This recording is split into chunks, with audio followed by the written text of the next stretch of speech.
Hola, somos Marco y Lucy. Nosotros somos esposos, somos cardiólogos y lo hemos hecho todo juntos, incluidos los hijos. En este podcast hablamos de la salud del corazón, entendida en su ámbito físico y espiritual. Síguenos en nuestras redes sociales @BIScardiólogos y recuerda que siempre estamos unidos en un solo corazón.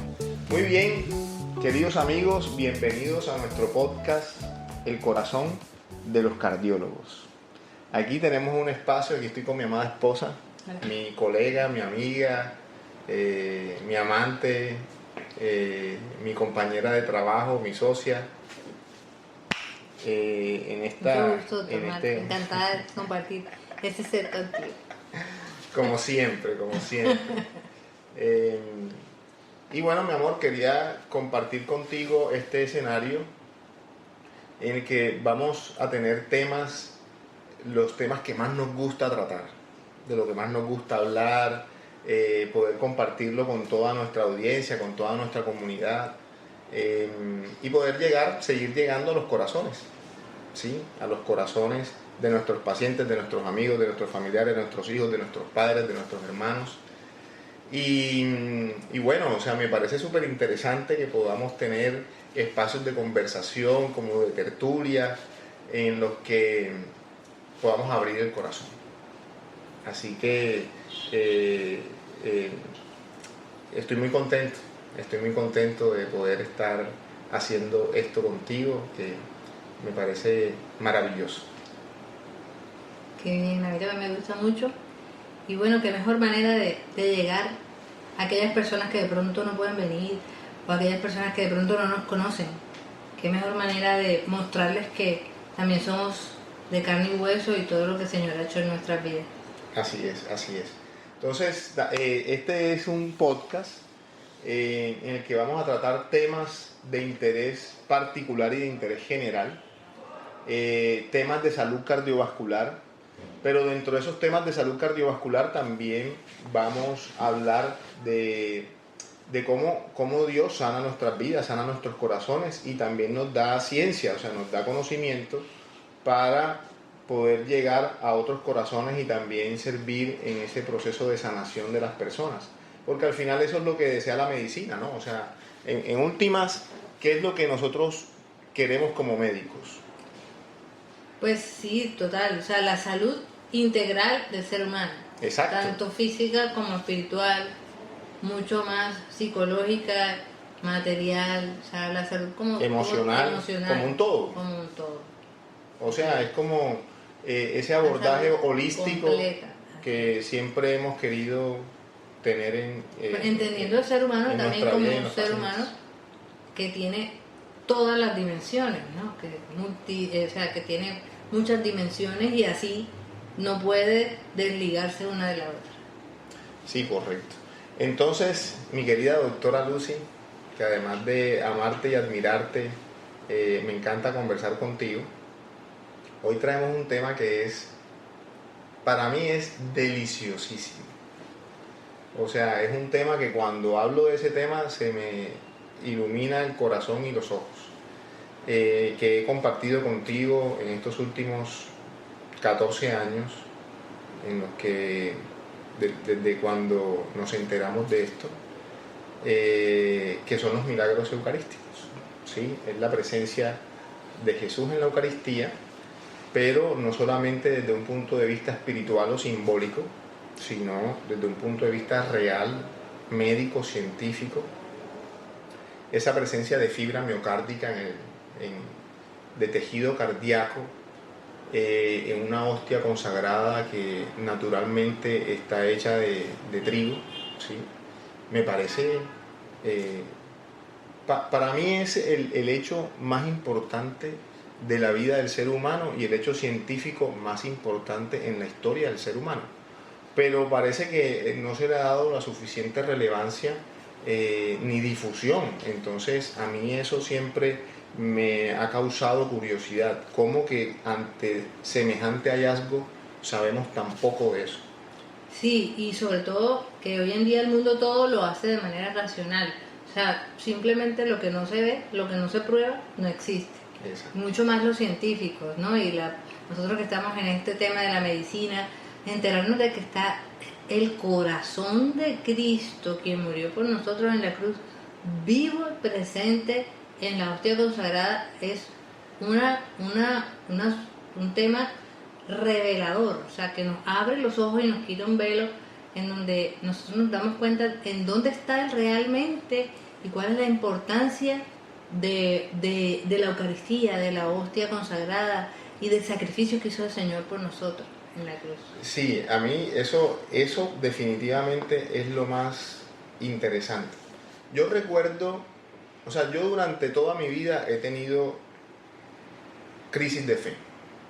O sea, yo me acuerdo que incluso de niño tuve crisis de fe. Bueno, así como tú, yo vengo también de una familia católica que nos ha transmitido el amor a Dios, pero también entendemos de que que el Señor no tiene nietos, solamente tiene hijos. Luego cada persona, cada individuo tiene que hacer un encuentro con Él. Eso es así. Pero yo en ese proceso, me acuerdo que desde niño me hacía la pregunta de que si Dios existía. Y la pregunta viene porque pues uno de niño ve muchas cosas buenas, pero también vive cosas difíciles. También atraviesa momentos de crisis de familia en las que uno se pregunta, ¿Dios existe? ¿Dónde está Dios? Esa es una de las cosas que yo recuerdo de mi infancia. Además que siempre, desde que tengo uso de razón, he sido muy crítico. ¿Sí? He tratado de analizar las cosas y encontrarle un sentido lógico a esas cosas. Pero no siempre encontraba ese sentido lógico en las cosas de Dios. Porque existe el mal, ¿sí? Porque una persona le hace daño a otro, porque una persona se enferma, porque un niño se enferma, si Dios es bueno y hay una palabra que dice que nada se mueve si no es por la voluntad de Dios. O sea, que nada sucede si primero la voluntad de Dios no lo permite. Claro, o cuando uno estaba pequeño, por ejemplo, y la mamá le decía, tienes que ir a misa los domingos, vamos todos a misa los domingos. Y tú ibas a misa y de pronto escuchabas y te la aprendías de memoria, ¿sí? Y de pronto te aprendías las canciones o hacías la primera comunión, pero digamos, entiende uno que ahora Dios nos estaba preparando para encontrarnos con Él, pero que a veces no entendía cuando niño el porqué de todas esas cosas y de todos esos, esa celebración. Y que de niño la misa aburría. Sí, claro. O sea, tú de niño, tú vas, tienes 10 años, te llevan a misa pregunta y de pronto se va a demorar, preguntas si se va a demorar, te paras, te sientas, tu papá tiene que sacarte. De pronto, sí. Cuando yo me acuerdo, cuando yo tenía unos 5 años, tenía... Hola Nori, ¿cómo estás? ¿Cómo te va? Muy bien. Yo me acuerdo que daba pereza. Que sí, o sea, que uno iba un poquito obligado, sí, ¿no? Sí. O sea, esa es la verdad. Sí, claro. Que uno con mucha frecuencia... No entendía que para sí, qué. Sí, con mucha frecuencia uno iba a misa, nosotros íbamos a misa obligados, los papás obviamente tenían ese afán de llevarnos, pero no entendíamos qué era lo que en realidad sucedía en ese momento. Bueno, y así yo tuve muchas crisis de fe. Además, me acuerdo que yo era scout y hacíamos campamentos, y en los campamentos orábamos porque pues este era un grupo scout de un colegio salesiano, y la oración hacía parte de nuestra vida de scouts, las celebraciones eucarísticas. Pero me acuerdo que yo en una fogata, en una noche de campamento, decidí no creer en Dios porque no le encontraba sentido como que a la vida, a la presencia de Dios. O sea, no tenía evidencia de su existencia. Para mí, en la mente de un niño de 13 años, un joven de 12 años, 13 años, y me cuestionaba, pero me dolía el no creer en Él. Pero yo decía, no. O sea, ¿tú querías creer? Pero no encontraba pero no razones encontraba para- una razón de peso como para decir, sí, Dios existe. O sea, es más que, va más allá de un pensamiento del ser humano. Algunos dicen, por ejemplo, que nosotros estamos, algunos dicen, no, la palabra de Dios dice que nosotros estamos hechos a imagen y semejanza de Dios. Pero otros dicen de que Dios está hecho a nuestra imagen y semejanza. O sea, entendiendo como que de lo que tú piensas, así creas es un Dios. Así creas un Así Dios. O creas sea, tú tú. creas un Dios. A tu No, manera. tú no eres una criatura de Dios, sino que tú creas un Dios a tu manera. Y en ese pensamiento en el que tú has creado a Dios, tú piensas que hay un Dios que existe. ¿Sí? Y así muchas veces yo tuve esas crisis de fe, pero esas eran unas crisis de fe que a mí me duraban 24 horas. O sea, yo no podía seguir en eso. Porque había en mi interior algo que me impulsaba a seguir creyendo en Él.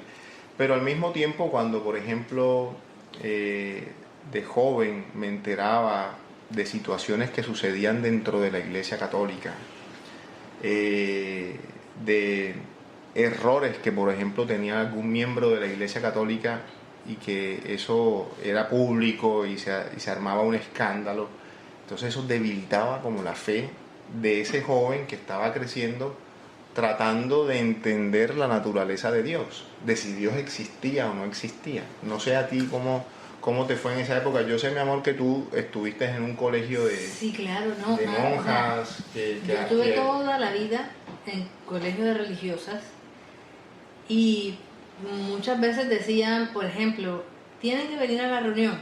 No es obligación, pero si no vienen, entonces nosotros decíamos, eso es una convicción obligatoria. O sea, sí está bien, tienen la libertad de no venir, pero si no vienen, entonces uno también lo que tú dices, o sea, de pronto desde pequeños nuestros padres trataron de inculcarnos la fe, el amor por Dios. De pronto pienso yo, incluso mi mamá me puso Lucía del Carmen, pienso yo por eso también, para consagrarme desde el vientre materno, y me puso en todos los colegios. Yo creo que no me puso en preescolar porque materialmente no había en la ciudad, pero todo el tiempo fue en colegios de religiosos. Y ahí, por ejemplo, nosotros teníamos Eucaristía a las 7 de la mañana todos los martes y eso era 1 hora dentro del horario. Entonces uno como que no entendía por qué tanto afán y por qué tanto énfasis en eso. Pero te das cuenta, como más adelante mencionaremos, que eso crea en ti. Yo creo que por eso era que tú tenías esas crisis y otra vez volvías, porque había una huella en ti que tus papás habían inculcado, que eran las que no te dejaban, y sus oraciones, claro, no te dejaban alejarte demasiado, sino que nuevamente te volvías a creer. Que posteriormente Ricardo Castañón, ahí comenzamos a mencionar a Ricardo Castañón, que es un neuropsicólogo, después profundizaremos un poco en eso, nos hablaba de la huella neuronal, de la huella neuronal que hace que los niños, cuando se les enseña, y otros no. Exacto, cuando se les enseña a orar, ahí queda esa huella neuronal en ti que te permite el regreso, o sea, que te permite retornar, que te permite... pero bueno, en todo caso, de niños y de adolescentes y de adultos, probablemente tuvimos esos episodios de crisis de fe que fueron como marcando nuestra vida, ¿no? Porque, bueno, yo por ejemplo, después cuando comenzamos a estudiar medicina, me acuerdo también que íbamos a una misa que se llama la Misa de Sanación de Santo Toribio. Y había un grupo hermosísimo de jóvenes y de sacerdotes que hacía una evangelización divina, hermosa, y yo asistía los martes a esas jornadas, a esas, le llamaban misas de sanación, pero uno hoy pensaba sabemos que era que de pronto que íbamos a orar para que nos sanáramos físicamente y para que las otras personas también se sanaran. Pero resulta que era una sanación que iba más allá, o sea, una sanación espiritual. Que no era solamente física, pero no lo entendíamos en ese momento. Pero en ese grupo de sanación de Santo Toribio, me acuerdo muy bien que habían episodios en los que yo sentía la presencia del Señor y habían eucaristías de completa aridez, en los que yo me preguntaba, ¿yo qué hago aquí? y de pronto alguna cosa que decían en la prédica no me parecía, y eso, por ejemplo, en una de esas prédicas me acuerdo que hablaron sobre la castidad en el matrimonio, y yo me paré y me fui. Yo no estaba casado. Yo en ese momento creo que ni siquiera tenía novia. Sí, porque pero, yo no me acuerdo que te haya ido de ahí. no, eso fue mucho más joven de cuando nosotros íbamos juntos a esas Eucaristías. Pero cuando hablaron de castidad en el matrimonio, a mí me pareció escandaloso. O sea, porque yo decía, pero si uno se casa es para poder tener relación con su esposa. Entonces, ¿cómo así? No entiendo que ahora nos hablan de castidad en el matrimonio. O sea, ¿cómo así que castidad en el matrimonio? A mí me pareció una locura. Me acuerdo que era Rodney, el joven que predicaba en ese momento. Y yo me paré y me fui porque me parecía absurdo. O sea, eran esas cosas que yo no lograba asimilar. No lograba asimilar, por ejemplo, el que la iglesia estuviera en contra del anticonceptivo. Si decíamos pues que con los anticonceptivos se salvan vidas porque las mujeres no quedan embarazadas y no se complican los embarazos, ¿no? Entonces ese tipo de cosas jugaron un papel muy importante en las crisis, en los procesos de fe, ¿sí? Pero luego pasamos a medicina interna, o sea, terminamos la medicina. Pero antes de eso, yo no sé si te acuerdas cuando hicimos el rural en Pasacaballos, nosotros también volvimos, ahí sí regresé, ya estábamos nosotros de novios. O sea, nosotros terminamos la medicina. Y ahí fue cuando de novios fuimos a la misa de sanación. Y ahí fue cuando de novios nos fuimos, bueno, para que vayan ahí conociendo nuestra vida. Lucy y yo nos conocimos a los 17 años. Ella se enamoró de mí y yo de ella, pero fuimos novios, sino al final de la carrera. Y ya finalizando la carrera nos hicimos novios, nos graduamos siendo novios recién, ¿verdad? Sí. Y empezamos el rural juntos, y desde entonces lo hemos hecho todos juntos, incluidos los hijos. Sí, así. Y a mí me ha encantado compartir la vida contigo, ¿sí? En todo lo que hacemos, en todo lo que, digamos, a lo que nos dedicamos, incluido esto de atender a los pacientes y llegar a los corazones de los pacientes. Pero me acuerdo que nosotros íbamos y ayudábamos a la gente de Pasacaballos, y había un niño que tenía una malformación congénita. Sí. Y ese niño grave, ¿no? Lo llevamos, si no estoy mal, lo llevamos a una misa de esas de sanación. Y ese niño terminó operándose en la Fundación Cardioinfantil. Sí. Me acuerdo del doctor Carmona, el cardiólogo pediatra, que en paz descanse, que también era nuestro amigo, que nos ayudó a Feliciano a hacerle diagnóstico, y enfocamos todas las cosas para que en la cardioinfantil lo operaran. No hemos sabido más de ese niño. No, es que debe ser adolescente ya. Dios mediante, sí, debe ser un adolescente. Ojalá algún día pudiéramos reencontrarnos con él. Pero bueno, el caso es que en nuestra vida, como personas, como médicos, como pareja, hemos tenido diferentes momentos en nuestra relación con Dios. Pero me acuerdo que el momento en que quizás más lejos estuvimos fue cuando comenzamos la especialización de medicina interna. Sí, porque, bueno, también por la situación, ¿verdad? O sea, vivíamos en una ciudad diferente, estábamos cada uno estudiando muchísimo, con muchas responsabilidades, con una carga académica, asistencial, los turnos. No era fácil, la verdad, y demandaba todo el tiempo, o sea, todo el tiempo, toda la disponibilidad. O sea, yo creo que, bueno, por la misericordia de Dios nos casamos ahí en ese momento, y entonces empezamos a convivir más juntos. Pero sí, de acuerdo, yo pienso que el momento en el que más lejos estuvimos fue en ese preciso momento antes del matrimonio. Y bueno, y de eso, hasta de eso se vale Dios para después de otras circunstancias para acercarnos a Él. Yo me acuerdo que en esa época yo tuve también crisis de fe fuertes.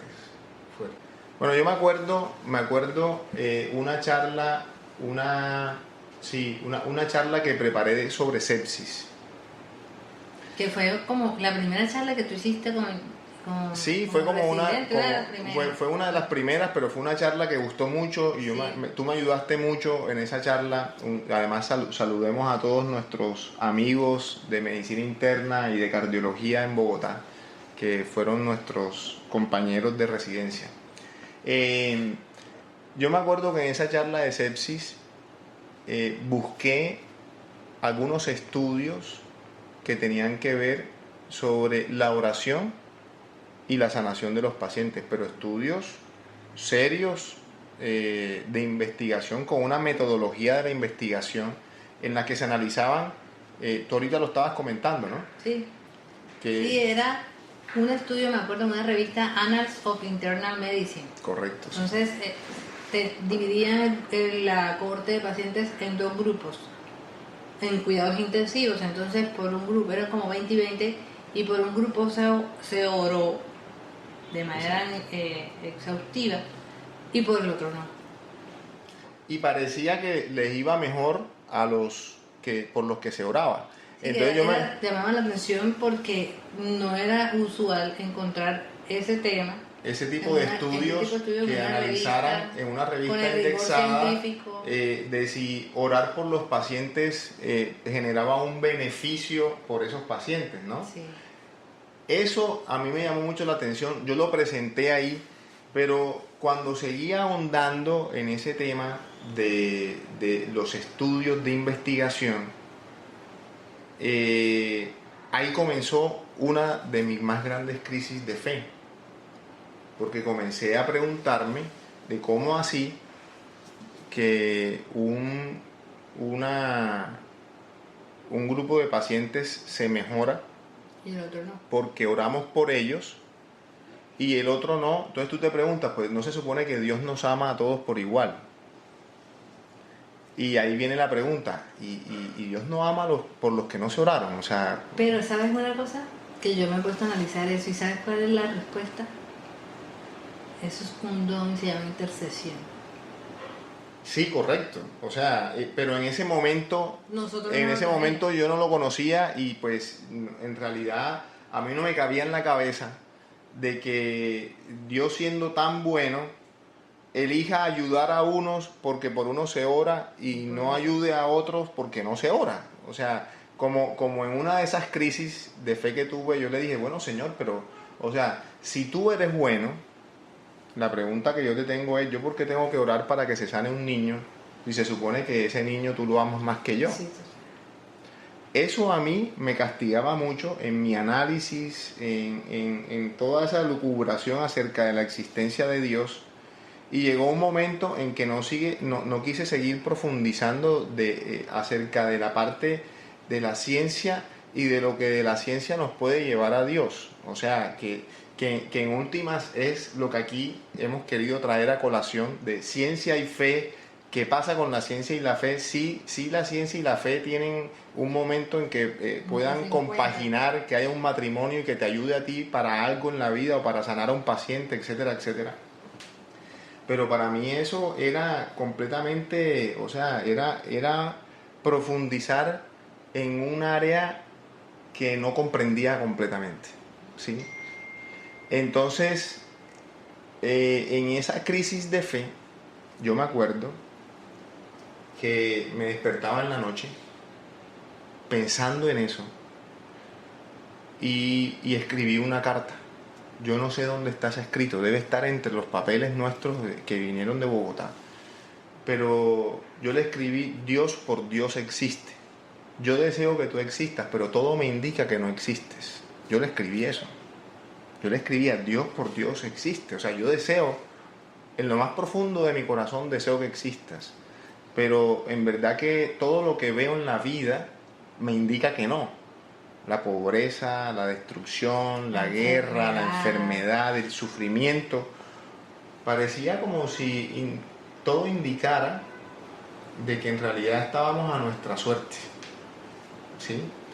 Y eso me llevó a hacer una búsqueda bibliográfica en internet. Me acuerdo, yo estaba en tu apartamento esa noche y busqué pruebas científicas de la existencia de Dios. Lo particular es que no encontré nada significativo, aparte de esas evidencias un poquito no contundentes, porque pues los estudios terminaban diciendo se necesitan más estudios, son estudios abiertos, no se ha podido, es muy difícil hacer un estudio de intercesión o de oración aleatorizado, doble ciego, Claro. con todo el rigor para uno poder decir sí, efectivamente los pacientes por los que tú oras se sanan no. mucho más de los que no, y por qué aquellos por los que tú oras algunos no se sanan. O sea, es que de eso nacen una cantidad de preguntas que son complejas, ¿sí? Entonces, ahí fue donde comenzó ese interrogante mío, esa diatriba, como esa desazón de querer saber de si Dios existía y de si la ciencia podía darnos luces acerca de la existencia de Dios. Y casualmente estábamos terminando la especialidad, ¿no? Sí, claro, estábamos terminando la especialidad. Y también nos íbamos a casarnos, sí, íbamos a casarnos, entonces eso fue un ir y venir, o sea, momentos que ahora recordamos con cariño, pero que no fueron fáciles. No fueron fáciles. La especialización no es precisamente la etapa del médico que más disfruta. O sea, la disfrutamos desde el punto de vista académico y profesional. A misa los domingos. Íbamos ocasionalmente a misa los domingos y algunos domingos sí, otros no, pero como con bastante frialdad, sí. Bastante tibieza, digámoslo así, bastante tibieza. Pero bueno, fíjate, mi amor, que nos llegó el grado de medicina interna tuyo, después el mío, comenzamos la cardiología y fue terminando, ya nos habíamos casado, y fue terminando mi primer año de cardiología, cuando sobreviene un momento que no lo teníamos en el presupuesto. Teníamos año y medio de casados. Viajamos a Orlando con toda tu familia. Me acuerdo yo, me subí en todas las montañas rusas como un niño. Esa etapa de niño no terminamos nunca de superarla. La pasamos muy bien, sí. Pero de regreso vivimos una etapa la más compleja, ¿no? Sí, fue una de las etapas más difíciles, como ya casados, ¿verdad? Como pareja, como médicos. ¿Cómo viviste tú eso? O sea, digamos, ¿cómo viviste tú mi enfermedad? ¿Cuál fue esa experiencia tuya cuando tú comenzaste a darte cuenta de que yo estaba enfermo y de que comenzó ahí un camino de cruz? Bueno, nunca me había hecho esa pregunta. Pero, yo no sé, para mí fue todo una cantidad de cosas como que no entendía, como confusión, situaciones nuevas que no sabía cómo afrontar, porque bueno, desde mi óptica como médico, yo decía, bueno, yo me convertí en tu asistente y en la médico de cabecera, y en la que te hacía todas las vueltas, las autorizaciones, todo, las citas, yo era la que llamaba para preguntar a qué horas era la cita y tiene cita de esto de tal hora, vamos por tal medicamento. Me acuerdo que hacía las vueltas en Comeva para el infliximab, para los medicamentos. O sea, yo me convertí aparte de la médico y la esposa, también en la asistente y en la que, como tú sabías que tú estabas ocupado y yo también, pero pues trataba de hacer lo posible porque yo quería tu bienestar. Entonces yo no sabía qué hacer, sinceramente. O sea, eso fue desconcertante porque yo no sabía qué hacer, no sabía dónde ponerme, no sabía qué decirte, no sabía, a veces te oía en el baño llorando y gritando y yo decía, miércoles, ¿qué será? ¿Y ahora qué pasó? Me lo ¿Con quién me casé yo?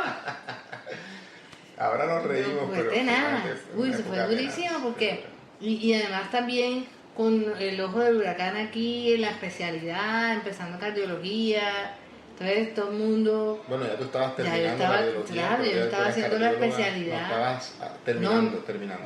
Sí, y tú también, como yo estaba a mitad de camino. faltaban 6 meses, entonces eran tantas cosas que uno tenía como que, y hasta se atravesó en una de esas, vivimos una Navidad. Sí. No sé si tú te acuerdas, una Navidad triste.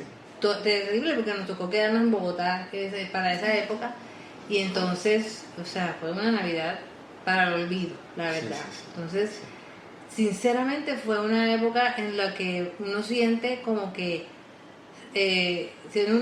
ahí no tuve una crisis de fe, pero sí tuve una crisis pues dentro de nuestro matrimonio y también como mujer, ¿sí? Como existencial, como que, Dios mío, ¿y ahora yo dónde me pongo?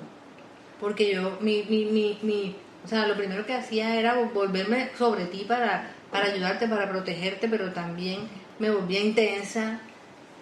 O sea, como, Dios mío, te tienes que tomar 1000 medicamentos, tienes cita a la tal hora. Me volví tu mamá. Sí. Lo que no quería, lo que no debía pasar, me volví tu mamá.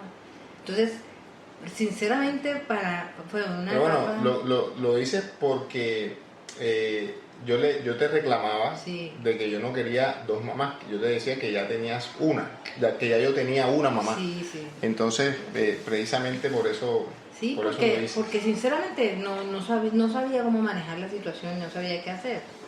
Pero bueno, uno no se imagina eso. Esa fue, eso le pueda pasar. Ahí es cuando uno comienza a entender que el Señor escribe derecho sobre líneas torcidas, ¿no?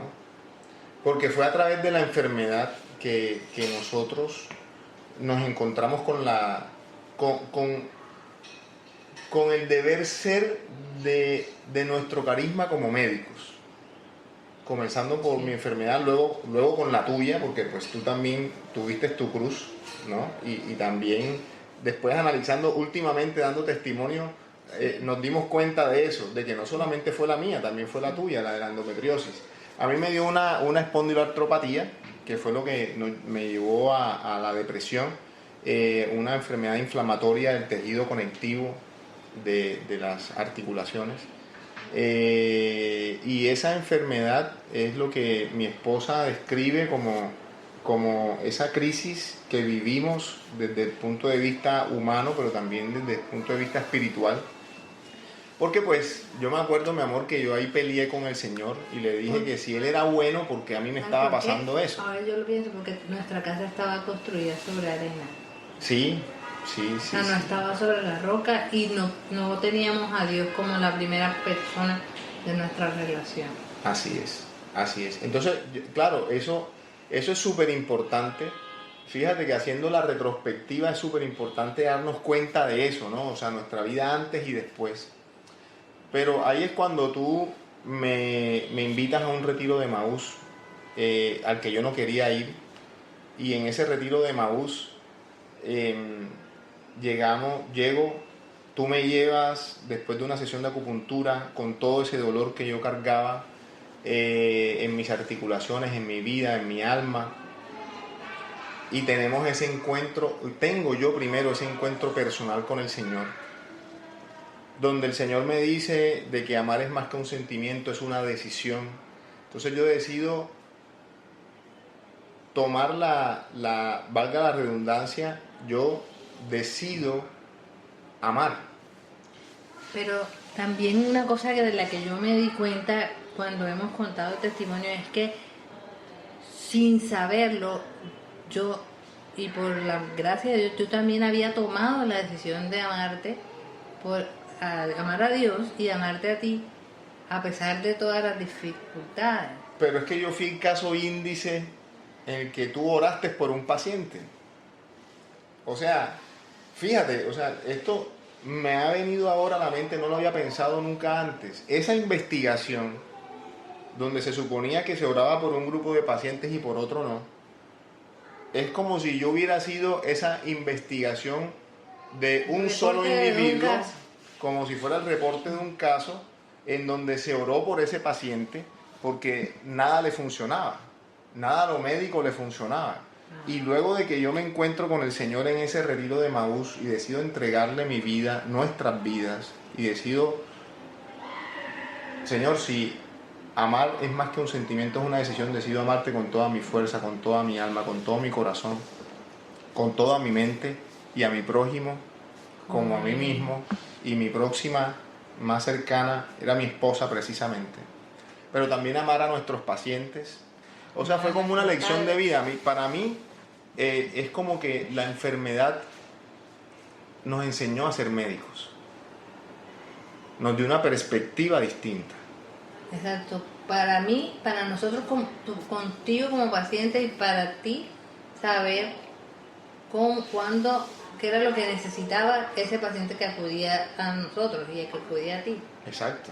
O sea, que no era solamente volcarse en medicamentos y en terapia médica o terapia, no, sino que necesitaba sanación interior para poder sanar tu parte, todo lo demás. Todo. Y que cuando comienza a sanar el interior, todo comienza a hacer efecto, los medicamentos comienzan a mejorarte, el dolor comienza a mermar, a desaparecer. Pero de eso hay una parte súper importante, porque fíjate que después tú hiciste el retiro de Emaús y nosotros íbamos juntos a las reuniones de Emaús, y en una de esas reuniones de Emaús me acuerdo que escuchamos un audio. Pero fue una reunión mixta. Sí, fue una reunión mixta. Había reuniones de hombres y de mujeres, pero en ese momento, por alguna razón, bueno, no porque razón, era una comunidad también pequeña. Exacto, fui y tuvimos una reunión mixta. Yo creo que a los que estaban organizando, que bendito Dios, los saludamos desde aquí. Ellos saben quiénes son, cada uno de ellos, que organizaron esa reunión en la parroquia de las Bienaventuranzas. Me acuerdo que todavía estaba en construcción. Y en esa reunión escuchamos por primera vez un audio de Ricardo Castañón, hablando sobre lo que para nosotros fue la evidencia científica más importante en la historia del hombre y de nuestra vida, y era la presencia de tejido cardíaco en una hostia consagrada que había tenido efusiones rojizas. Y me acuerdo que nosotros llegamos de una vez, cuando se terminó la reunión, llegamos a investigar qué era eso, a buscar los videos, y los encontramos. Me acuerdo que ese video se llamaba Hostia Viva, ¿sí? Y en ese video de Hostia Viva vimos y escuchamos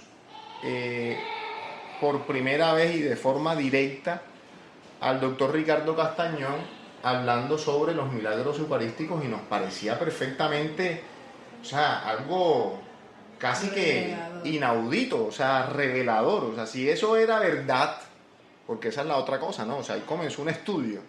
Si eso que él estaba diciendo era verdad, de que el tejido cardíaco de Jesús estaba presente en una hostia consagrada, si eso era verdad, era la revelación más importante de la evidencia científica que puede revelar, o por lo menos dar luces de la existencia de Dios. Y eran videos de hace muchos años. Sí, eran videos que tenían años. Eran de hecho videos que se grabaron muchos años antes de que incluso nosotros comenzáramos medicina interna. Y sin embargo, nunca habíamos escuchado eso. O sea, yo me acuerdo que cuando yo buscaba evidencia científica de la existencia de Dios, nunca me apareció un video de Ricardo Castañón. Él quería que primero lo conociera, mostrársete por fe. Por fe, y después. Dice el mismo Ricardo Castañón que él perdió esa bienaventuranza porque él es el bienaventurado los que creen sin haber visto. Entonces Ricardo Castañón, que es un científico neuropsicólogo ex ateo, creyó por haber visto. Primero vio y después creyó. A nosotros nos pasó el proceso contrario. Nosotros primero creímos porque tuvimos un encuentro personal con el Señor a través de esos retiros de Emaús y a través también de los talleres de oración y vida del Padre Ignacio Larrañaga. Ahí le mandamos un saludo a nuestra guía de talleres de oración y vida principal, nuestra hermanita Lili, que nos llevó también a esos talleres. Me parece súper interesante que el Señor primero permitió que lo conociéramos por fe, espiritualmente, y luego nos mostró la evidencia. Y también que yo también hiciera Emaús, o sea, porque tú pudiste haberte enterado antes. De acuerdo. Pero que los dos lo conociéramos primero por fe y después ya Y científicamente. después científicamente. Y ese proceso nos permitió entender de que dentro del ser humano hay procesos espirituales. La evidencia nos permitió entender de que dentro del ser humano hay procesos físicos, hay procesos emocionales y también hay procesos espirituales que necesitan sanación, y que esos procesos de sanación te facilitan a ti la sanación también física, pero que el ser humano es un todo. Entonces, así fue como nosotros nos encontramos con esa evidencia científica de la presencia de tejido cardíaco en las hostias consagradas, a través de Ricardo Castañón, que es un neuropsicólogo ex ateo, que procede del ateísmo de la corriente de Jean-Paul Sartre, y que él, estudiando esta serie de fenómenos donde hostias consagradas tenían efusiones rojizas, como el milagro eucarístico de Buenos Aires, Argentina, 1992 y 1996, y posteriormente el de Tixla, México, ¿sí?, en el año 2006, se aprecia en hostias consagradas efusiones rojizas que tienen apariencia de sangre. Y Ricardo Castañón inicia un proceso de investigación que termina demostrando de que en esas hostias consagradas se han encontrado sangre tipo AB, se ha encontrado tejido cardíaco, fibra miocárdica, ¿sí? Con ciertas especificaciones. Exacto. O sea, no cualquiera. No cualquiera. Especificaciones de que ha sido sometido a estrés, de que tiene componente inflamatorio, de que de una parte específica del miocardio, o sea, y con todo el rigor científico, con todo el método científico, para que valida que eso es de verdad así. Entonces me acuerdo precisamente de esa conferencia en la que él menciona a Frédéric Zuvive, y después adquirimos todos esos textos de Ricardo Castañón, que fuimos hasta Medellín, compramos los textos de toda la evidencia que había sido plasmada en esos libros y que hoy se pueden conseguir a través de las diferentes plataformas, donde él explica efectivamente con un patólogo forense, Frédéric Zuvive, lo que tú acabas de decir, de que era tejido cardíaco de una persona que había sido torturada, que una persona que había sufrido, que había tenido lesión miocárdica, infiltrado polimorfo nuclear, núcleos pignóticos, característicos de una persona que había sido torturada y que había tenido múltiples infartos cardíacos. Y recuerda que también dice que cuando llegó la muestra estaba viva. Que tenía signos de vitalidad. Signos de vitalidad. ¿Sí? Entonces había estaban íntegras las estructuras, y resulta que esos episodios o esas manifestaciones ocurrieron 10 hasta 12 años antes de llegar a ese momento de la investigación con el patólogo forense cardíaco, ¿sí? Y posteriormente viene todo el proceso de los otros milagros eucarísticos, y también nosotros nos abocamos a estudiar los demás milagros eucarísticos, el de Lanchano, que había unos milenarios, o sea, del siglo VIII, ¿sí? Entonces fue un descubrimiento maravilloso la presencia de Jesús en la Eucaristía, de que era el tejido cardíaco del Señor presente en la Eucaristía, y de que ese tejido cardíaco nos alimenta todos los días en la Eucaristía. O sea, eso para nosotros fue el hallazgo científico más importante de nuestras vidas. De nuestras vidas. Y yo me atrevería a decir que de la humanidad. Que de la humanidad. De acuerdo. De ahí entonces también se derivan otras cosas, o sea, los otros libros de Ricardo Castañón, como por ejemplo La palabra que sana, La palabra que hiere, cómo el dar tú las noticias, incluso noticias negativas, si las das de la manera apropiada, puedes obtener del paciente unos procesos mucho más llevaderos y que llevan a la sanación, ¿sí? Todo eso yo creo que impactó mucho en nuestra carrera, en nuestro quehacer médico, sin descuidar la parte científica, ¿sí? Porque yo creo que la fe y la ciencia tienen que mantener un equilibrio en el que, sin descuidar lo científico, hay que profundizar en la fe. Como dice Juan Pablo II, la fe y la ciencia, la fe y la razón son dos alas a través de las cuales el hombre alcanza la verdad. Y dentro de la verdad de sí mismo. Entonces, eso es algo que es súper importante. Claro, toda esta evidencia y los libros de Ricardo Castañón, La palabra que sana, La palabra que hiere, en realidad nos dio una forma diferente de abordar la medicina, de entender al paciente, de mirar a los ojos al paciente. Yo me acuerdo que a mí me atendían y algunos médicos no me miraban a los ojos y no me examinaban, siendo yo internista, fellow de cardiología o residente de cardiología. Pero todo esto que nos pasó terminó siendo transformado para bien. Pues de alguna forma nosotros también podemos vivir esto en la Eucaristía, porque ese pan y ese vino, producto del trabajo del hombre, con las palabras del sacerdote, de las palabras que dio nuestro Señor Jesús en la última cena, por acción del Espíritu Santo en un momento que se llama epíclesis, el pan se convierte en el cuerpo de nuestro Señor Jesucristo y la sangre y el vino se convierte en la sangre de nuestro Señor Jesucristo. Hay un pequeño problema con eso.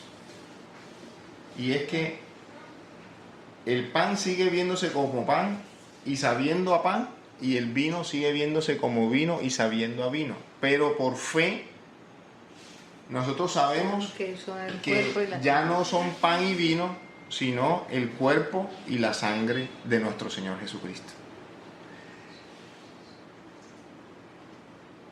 Ahí es donde está la dificultad del ser humano, porque nuestros sentidos están velados para poder identificar la majestuosidad de lo que sucede en una Eucaristía. Y como dice el centurión romano, porque pienso que fue un ejemplo muy grande de fe. Señor, no soy digno de que entres en mi casa, pero una palabra tuya bastará para sanarme. Claro, pero hay un momento en que la misericordia de Dios permite que nuestros sentidos puedan ver, sentir y tocar esa manifestación sobrenatural que es la transustanciación. Momento en el que el pan deja de ser el pan y se convierte en la carne y el cuerpo de nuestro Señor Jesucristo, y el vino deja de ser vino y se convierte en su sangre. Esos son los milagros eucarísticos. Y existen 3 tipos de milagros eucarísticos. Los que ocurren en las especies, el pan y el vino. Esos que ocurren en las especies pueden ser las manifestaciones clásicas de que se convierten en carne, las efusiones rojizas, sangre, pero también pueden ser fenómenos físicos, por ejemplo, las hostias levitan, ¿sí? Vibran, palpitan como si fuera un corazón. Sí. Y todo esto ha podido ser corroborado por la ciencia. Pero también existe un milagro eucarístico que son los seres humanos, como por ejemplo el Padre Pío de Pietrelcina, como por ejemplo Marta Robán.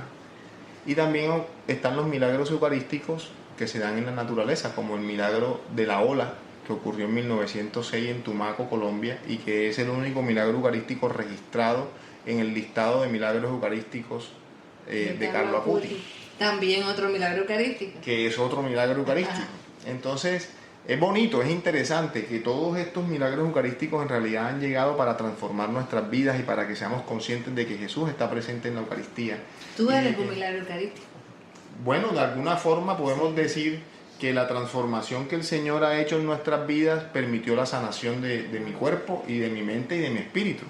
O sea que de una u otra forma los seres humanos estamos llamados a hacer milagros eucarísticos. Entonces, claro, esto, cuando nosotros conocemos toda esta información, toda esta ciencia, todo este conocimiento, no nos queda sino transmitirlo, tenemos que divulgarlo. Y para eso, querida doctora Lucy, yo le tengo una invitación para el 15 de diciembre. Cuéntamelo todo y exagera. Escucha. Bueno, teniendo en cuenta que este es un conocimiento que nos llena la vida y que nos encanta hablar de esto y que queremos que la gente lo conozca, el 15 de diciembre tenemos una jornada de adoración eucarística en el Centro de Convenciones del Hotel Las Américas, en el que la doctora Lucy y yo vamos a profundizar en este tema, si les interesa, en la evidencia científica de la presencia de Jesús en la Eucaristía y de lo que eso puede hacer por tu vida y por nuestras vidas. Y de lo que ha hecho en nuestras vidas. Y lo que ha hecho en nuestras vidas. Entonces, si ustedes están interesados, si esto de alguna manera les ha llegado al corazón, de dos cardiólogos hablando acerca de la presencia de Jesús en la Eucaristía, queremos que nos acompañen el 15 de diciembre del año 2024, del año en curso, en el Centro de Convenciones del Hotel Las Américas en la ciudad de Cartagena. Vamos a estar ahí compartiendo con ustedes y con toda una comunidad y también transmitiendo por las redes sociales este conocimiento que el Señor nos ha regalado y que el Señor lo dice: gratis se te ha dado, gratis tienes que darlo, ¿sí? Y vamos a estar profundizando sobre cómo fue que cómo los milagros eucarísticos llegaron a nuestra vida. Sí. Y toda la clasificación, la diversidad de milagros que existen y cuál es la evidencia científica de la presencia real del Señor en la hostia consagrada. Así que, mi doctora Lucy, esta ha sido una de las tertulias que más he disfrutado contigo. Hicimos un recuento de nuestra infancia, me parece maravilloso lo que hemos estado viviendo y tantas cosas, tantas anécdotas que hemos tenido en este caminar. Tendremos otro podcast hablando, por ejemplo, de cómo llegaron nuestros hijos a nuestra vida. Eso sería bien lindo también. Pero también tendremos algunos podcasts que tendrán que ver con, por ejemplo, cómo mantener una buena salud cardiovascular, cómo debemos alimentarnos, qué ejercicios debemos hacer.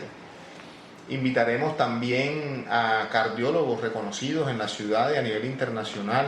¿Por qué no invitar al doctor Ricardo Castañón a que hagamos un podcast y podamos entrevistarlo, que podamos hablar sobre la experiencia de los milagros eucarísticos, en fin, tantas cosas, testimonios? Así que bueno, bienvenida una vez más a este nuevo mundo que se ha abierto ante nuestros ojos, que es el mundo de las redes sociales. Bueno, sí, de todas formas necesito una consulta con usted porque tantas redes sociales me da algo de taquicardia. Pero no se preocupen que hay que hacer ejercicio para continuar. Tenemos doctora Lucy para rato, yo se las cuido. Ha sido un gusto, un placer y bueno, que el Señor me les bendiga. Bueno. Nos vemos en una próxima ocasión. Chao. Chao.